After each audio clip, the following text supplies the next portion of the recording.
Ce que préparent les États-Unis d'Amérique, méthodiquement, c'est la guerre avec la Chine. Parce qu'ils ont dit qu'il n'y avait pas de solution de marché à la compétition avec les Chinois. La guerre avec l'Iran aboutit à couper la route qui alimente en pétrole, notablement la Chine. La coupure de la voie par le Groenland est une coupure des voies maritimes qui unissent les Asiatiques avec l'Europe par le chemin le plus court, en empêchant de passer par Panama ou en passer par le canal de Suez, qui tous deux sont contrôlés, armes à la main, par les Nord-Américains.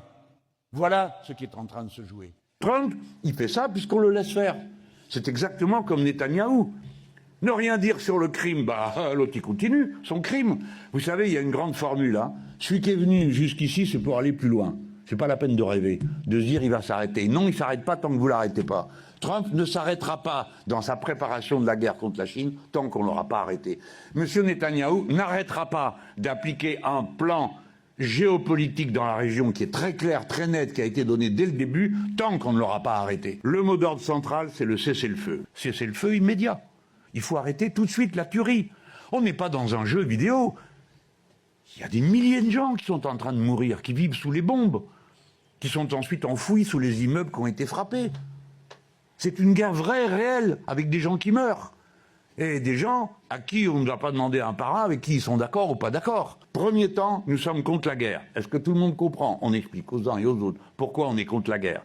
Pourquoi on respectera le droit international, même si tel ou tel gouvernement ne nous plaît pas. Et on voit ensuite, le dispositif se déploie, voyons comment.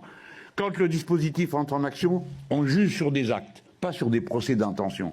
Si on fait des procès d'intention, on va donner l'impression d'un peuple divisé, ce qui favorise les manœuvres contre nous, et aide l'ennemi à vouloir frapper ici ou là.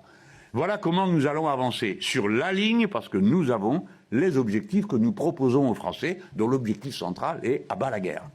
Parce que la guerre, ils l'ont voulu. Elle est le résultat d'une série d'événements, mais ils l'ont voulu pour rectifier les frontières en faveur des plus forts et pour les changer. Ils l'ont voulu parce que c'est comme ça qu'ils relancent une économie capitaliste qui est à bout de souffle et qui n'arrive plus à tourner.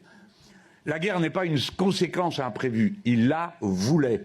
Ils ont besoin de la guerre pour faire tourner le système. Donc il faut agir avec intelligence, avec discernement, pas à pas, et à chaque fois à l'endroit où le problème peut être réglé. Là, aujourd'hui, nous avons, si nous dirigions la France, nous ferions quelque chose. Nous créerions un front du refus. C'est-à-dire de gens qui disent, non seulement nous condamnons cette guerre, mais vous allez l'arrêter tout de suite parce que c'est nous qui allons voter des sanctions contre vous.